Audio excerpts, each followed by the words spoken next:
Well, an internal controversy at Montana State University over the future of its biology and neuroscience programs has suddenly become very public.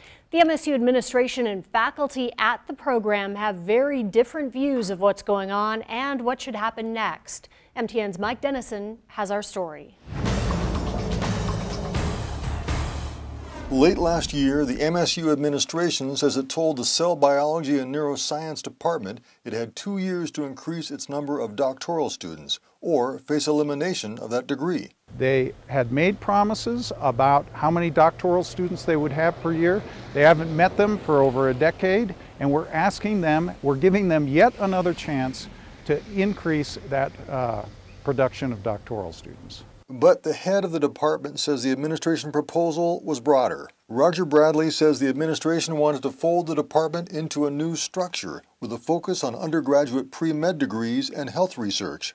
Bradley and other faculty say that change would undermine research that attracts students and money from the National Institutes of Health and other sources. He says he offered a counterproposal for a new structure and also went public with his concerns in the wake of a campus-wide email sent by the administration. Ellig insists the issue is the department's performance, or lack thereof. We're just asking them to come up and pull their weight and do the same thing that we're asking faculty across the university to do. Unfortunately, a small minority of members of this department have decided to dig in their heels and create a media storm in the hopes that they won't have to make any changes. Ellig says the department has lagged behind in not only graduate student numbers, but also teaching loads, scholarly work, and grant activity.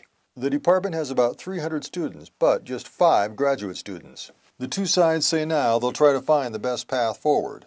And they agree on at least one thing: students in the program shouldn't be alarmed. Students have been fearful that suddenly they're not going to be able to finish their degree, and that's just not true. Reporting from Bozeman, Mike Dennison, MTN News. MSU says its undergrads get admitted to medical and dental schools at an above-average rate.